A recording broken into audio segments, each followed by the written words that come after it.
Welcome to GK facts. स्वागत है आप सभी का आपके अपने चैनल जीके फैक्ट्स में। आज है 10 जनवरी 2021 और जानेंगे आज के इंपॉर्टेंट करंट अफेयर्स को।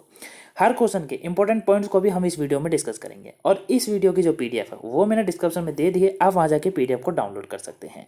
देखते हैं आज का सबसे पहला क्वेश्चन।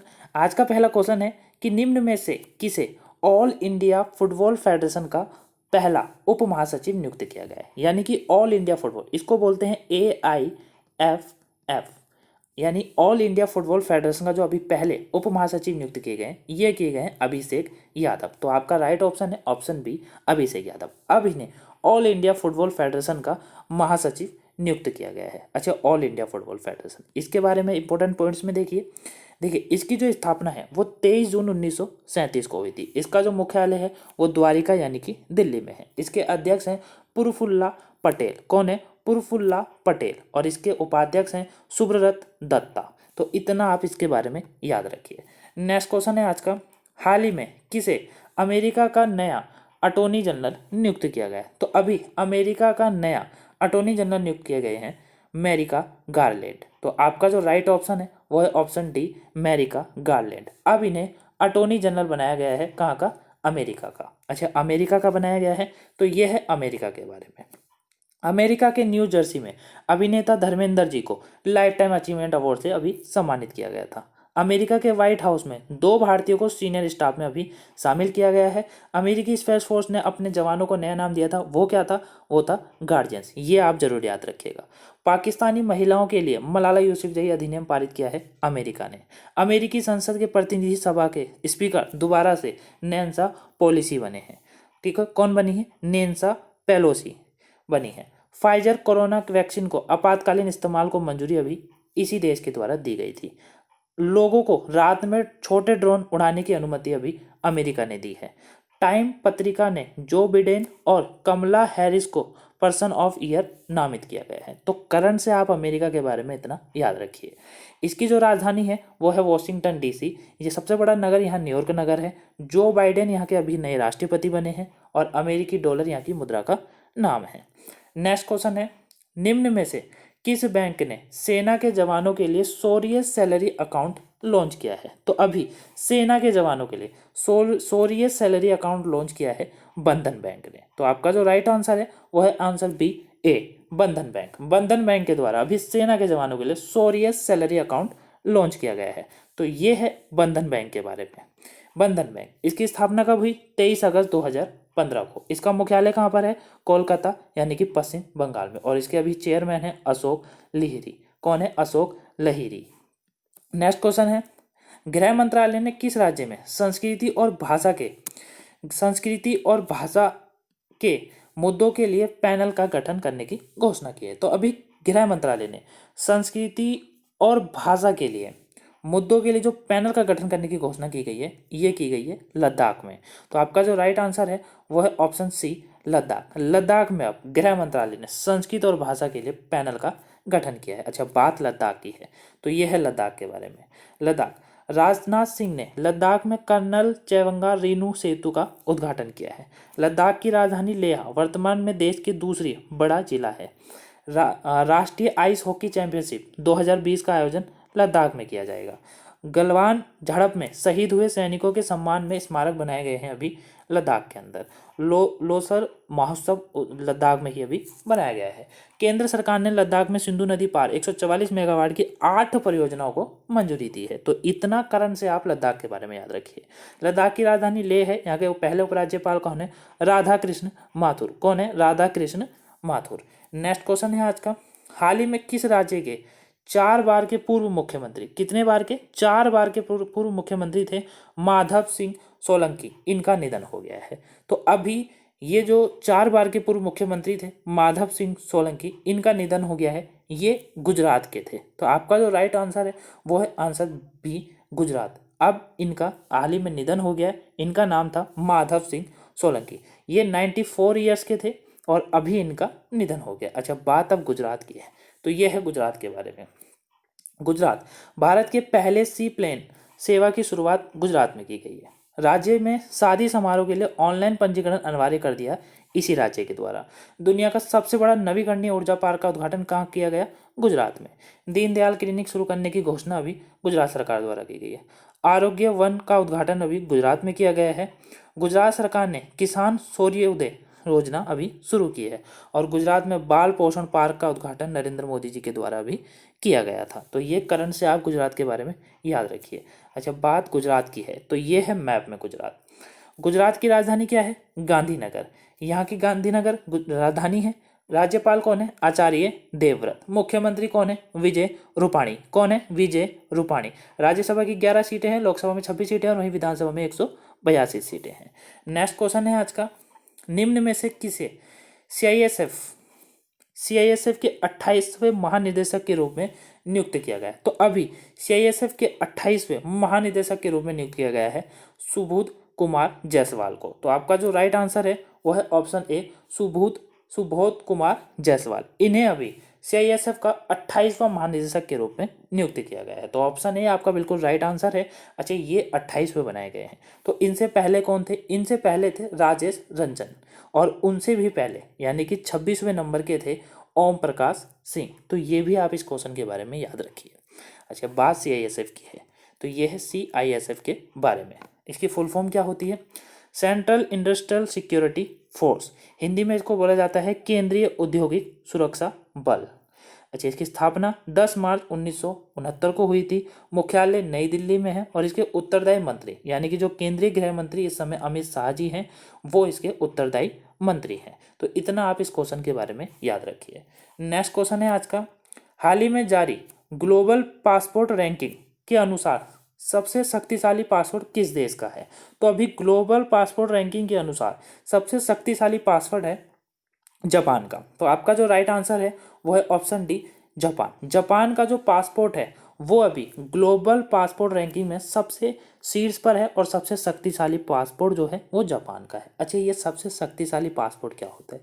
देखिए, जिस देश का ताकतवर पासपोर्ट का मतलब ये होता है कि अभी जो जापान है वो 190 देश, कितने 190 देशों में वीज़ा फ्री एंट्री दिलाने में मान्य हो गया है। यानी कि 190 देश में इस जापान के जो देश को है वो वीज़ा फ्री एंट्री मिलेगी। अच्छा, ये जापान पहले नंबर पे है। दूसरे पे कौन है? दूसरे पे सिंगापुर है। पिछले साल सिंगापुर पहले पे था लेकिन इस बार जापान पहले नंबर पे है। अच्छा, दूसरे पे जापान है। तीसरे पे जर्मनी, फ्रांस और दक्षिण कोरिया जो हैं ये तीसरे पे हैं। अच्छा, पहले पे जापान है, दूसरे पे सिंगापुर है, तीसरे पे जर्मनी, फ्रांस और दक्षिण कोरिया है। अपना देश भारत कौन से स्थान पर है? तो अभी अपना देश भारत ये 81 यानी कि 81वें नंबर पे है अपना देश भारत। अच्छा, अपना देश भारत 81वें नंबर पे है। तो इसको कितने देशों में एंट्री यानी कि वीज़ा फ्री एंट्री है? तो भारत को 60 देशों में वीज़ा फ्री एंट्री है। ये आप भी याद रखिएगा। 81। अभी जो भारत की रैंकिंग है वो 81 है और पिछले साल भारत की रैंकिंग थी 86। यानी कि इस बार जो भारत की रैंकिंग में सुधार आया है और अब जापान इस रैंकिंग में फर्स्ट पर है और अपना देश भारत इस रैंकिंग में 81वें नंबर पर। अच्छा, बात अब जापान की है तो यह है जापान के बारे में। देश के रक्षा बजट को लगातार 9वीं बार बढ़ाने का प्रस्ताव को अभी मंजूरी दी थी जापान ने। 2021 में फीफा क्लब विश्व कप की मेजबानी कौन करेगा? ये जापान ही करेगा। 2030 तक पेट्रोल कारों को बंद करने की घोषणा भी इसी देश के द्वारा की गई है। और कोविड-19 से निपटने के लिए 3,500 करोड़ रुपए का ऋण सहायता करेगा अभी जापान। जापान के नोबेल पुरस्कार विजेता थे मासाओशी कोशिबा, इनका अभी निधन हो गया है। और लकड़ी की सैटेलाइट बना रहा है जापान। अच्छा, करंट से आप जापान के बारे में इतना याद रखिए। जापान की राजधानी टोक्यो है। यहाँ के प्रधानमंत्री कौन है? योशिहिडे सुगा। कौन है? योशिहिडे सुगा। और यहाँ की मुद्रा का नाम यान है। तो ये आप जापान के बारे में याद रखिए। नेक्स्ट क्वेश्चन है आज का, निम्न में से किस देश ने फतह एक रॉकेट सिस्टम का सफल परीक्षण किया है? तो अभी फतह एक रॉकेट सिस्टम का जो सफलतापूर्वक परीक्षण किया है, सिस्टम का जो सफल परीक्षण किया है ये किया है पाकिस्तान ने। तो राइट ऑप्शन है ऑप्शन सी, पाकिस्तान। अच्छा, ये पाकिस्तान ने किया है। तो ये है पाकिस्तान के बारे में। पाकिस्तान ने चाइनीज ऐप टिकटॉक पर लगे बैन को अभी हटा लिया है। भारत ने पाकिस्तान के साथ परमाणु प्रतिष्ठानों की सूची का आदान प्रदान किया है। पाकिस्तान में विष्णु भगवान के 1300 साल पुराना मंदिर मिला है। और वहीं पाकिस्तान और चीन के बीच शाहीन हवाई युद्ध अभ्यास आयोजित किया गया है। यहाँ के क्रिकेटर थे उमर गुल उन्होंने अभी क्रिकेट के सभी फॉर्मेट से संन्यास ले लिया है। तो करण से आप पाकिस्तान के बारे में इतना याद रखिए। पाकिस्तान की राजधानी इस्लामाबाद है, राष्ट्रपति आरिफ अलवी हैं, प्रधानमंत्री इमरान खान है और यहाँ की मुद्रा का नाम है पाकिस्तानी रुपया। नेक्स्ट क्वेश्चन है आज का, हाल ही में जे.के. महेश्वरी किस राज्य के मुख्य न्यायाधीश के रूप में शपथ ली है? तो अभी जे.के. महेश्वरी ने मुख्य न्यायाधीश के रूप में शपथ ली है सिक्किम राज्य की। तो आपका राइट ऑप्शन है ऑप्शन बी सिक्किम। सिक्किम के ये अभी मुख्य न्यायाधीश बन गए हैं। अच्छा, बात सिक्किम की है तो ये है सिक्किम के बारे में। सिक्किम की राजधानी क्या है? गंगोटोक। सिक्किम के राज्यपाल कौन है? गंगा प्रसाद। मुख्यमंत्री कौन है? प्रेम सिंह तमंगा। और यहाँ की राज्यसभा की 1 सीटें हैं, लोकसभा में 1 सीटें हैं, वहीं विधानसभा में यहाँ 32 सीटें हैं। तो इतना आप सिक्किम के बारे में याद रखिए। नेक्स्ट क्वेश्चन है, हाल ही में जारी विदेश मंत्रालय की रिपोर्ट के अनुसार कितने देशों में 1.34 करोड़ एनआरआई रह रहे हैं? यानी कि अभी विदेश मंत्रालय की रिपोर्ट हुई है जिसके अनुसार 1.34 करोड़ एनआरआई हैं, वो टोटल अभी 210 देशों में है। तो इसका जो राइट ऑप्शन है वो है ऑप्शन डी, 210 देशों में अभी 1.34 करोड़ एनआरआई है। अच्छा, ये विदेश मंत्रालय के द्वारा है, लेकिन जो संयुक्त राष्ट्र के मुताबिक 1.75 करोड़ भारतीय जो हैं वो दूसरे देशों में रहते हैं। ठीक है, ये विदेश मंत्रालय की रिपोर्ट के अनुसार है 210 आंकड़ा। और अगर बात करें संयुक्त राष्ट्र के द्वारा तो 175, ये संयुक्त राष्ट्र का आंकड़े के द्वारा है। तो दोनों आप याद रखिएगा, एग्जाम में कहीं से भी आ सकता है। नेक्स्ट क्वेश्चन है, किस राज्य ने मिट्टी और पानी के टेस्टिंग करने के लिए कृषि संजीवनी वैन को हरी झंडी दी है? तो अभी मिट्टी पानी के टेस्टिंग करने की कृषि संजीवनी वैन को हरी झंडी दी है कर्नाटक ने। राइट ऑप्शन ए है कर्नाटक। कर्नाटक के द्वारा अभी इस कृषि संजीवनी वैन को हरी झंडी दी गई है। अच्छा, बात कर्नाटक की है तो ये है कर्नाटक के बारे में। अभी दीप्ति गणपति हेगड़े को छठवीं इंडिया इंटरनेशनल साइंस फेस्टिवल में पहला स्थान मिला था। ये कहाँ की थी? ये कर्नाटक की थी। किसानों के लिए फ्रूट्स पोर्टल का शुभारंभ किया है कर्नाटक ने। प्रोजेक्ट बेस्ड लर्निंग की शुरुआत की है कर्नाटक ने। और राज्य के विधानसभा में गो हत्या रोध बिल पास किया है कर्नाटक ने। भारत का पहला चंदन संग्रह मैसूर में खोला गया है। 1100 करोड़ रुपए की 33 राजमार्ग परियोजना का उद्घाटन अभी इसी राज्य में किया गया है। और हनुमान जी की सबसे ऊंची प्रतिमा हम्पी यानी कि कर्नाटक में स्थापित की जाएगी। तो करण से आप कर्नाटक के बारे में इतना याद रखिए। बात कर्नाटक की है तो ये है मैप में कर्नाटक। इसकी राजधानी क्या है? बेंगलुरु। यहाँ के राज्यपाल कौन है? वजुभाई वाला। मुख्यमंत्री कौन है? वी.एस. येदुरप्पा। कौन है? वी.एस. येदुरप्पा। राज्यसभा की 12 सीटें हैं यहाँ पर, लोकसभा की 28 सीटें हैं और वहीं विधानसभा में यहाँ 225 सीटें हैं। तो इतना आप कर्नाटक के बारे में भी याद रखिए। नेक्स्ट क्वेश्चन है आज का कि प्रवासी भारत दिवस कब मनाया गया है? तो अभी प्रवासी भारतीय दिवस ये कब मनाया गया है? ये बनाया गया है 9 जनवरी को। तो आपका जो राइट आंसर है वो है ऑप्शन सी, 9 जनवरी को अभी भारतीय प्रवासी दिवस यानी कि प्रवासी भारतीय दिवस मनाया गया है। अच्छा, ये मनाया क्यों जाता है और इसका उद्देश्य क्या है? तो ये देखिए इंपॉर्टेंट पॉइंट्स में। देखिए, जो इसका उद्देश्य है वो उन प्रवासी भारतीयों को मान्यता देना है जिन्होंने भारत के विकास में योगदान दिया है। प्रवासी भारतीय दिवस पहली बार 2003 को मनाया गया था। अच्छा, ये 9 जनवरी को ही क्यों मनाया जाता है? देखिए, 9 जनवरी 1915 को महात्मा गांधी दक्षिण अफ्रीका से लौटे थे। ठीक है, और महात्मा गांधी यानी कि महान प्रवासी माने जाते हैं महात्मा गांधी।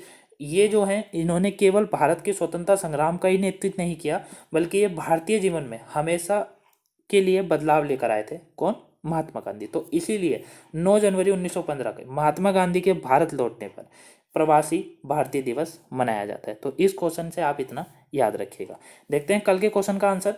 कल का क्वेश्चन था, किससे दूसरी बार अमेरिकी संसद प्रतिनिधि सभा का स्पीकर नियुक्त किया गया है? तो अभी अमेरिकी संसद प्रतिनिधि का जो दूसरी बार स्पीकर नियुक्त किया गया ये किया गया नैन्सी पेलोसी को। तो आपका जो राइट आंसर था वो था ऑप्शन ए, नैन्सी पेलोसी। देखते हैं आज का क्वेश्चन। आज का क्वेश्चन है कि किस राज्य ने एम पेंशन ऐप लॉन्च किया है? तो इसका जो आंसर है वो आप प्लीज़ कमेंट बॉक्स में कमेंट करके ज़रूर बताइएगा। ये थी आज की इंपॉर्टेंट करंट अफेयर्स की क्लास। आपको क्लास कैसी लगी है प्लीज़ कमेंट बॉक्स में कमेंट करके ज़रूर बताइएगा। अगर आपको क्लास अच्छी लगी हो तो वीडियो को ज़्यादा से ज़्यादा लाइक कीजिए, चैनल को सब्सक्राइब कीजिए। जितना आप इस वीडियो को लाइक करेंगे, जितना आप इस वीडियो को सब्सक्राइब करेंगे, उससे ज़्यादा आप इसको ज़्यादा से ज़्यादा शेयर कीजिएगा। शेयर आप इसको अपने हर सोशल मीडिया पे, जो भी आप सोशल मीडिया यूज़ करते हैं उस पर ज़्यादा से ज़्यादा शेयर कीजिएगा। Thank you for watching. मिलते हैं नेक्स्ट वीडियो में। Have a nice day.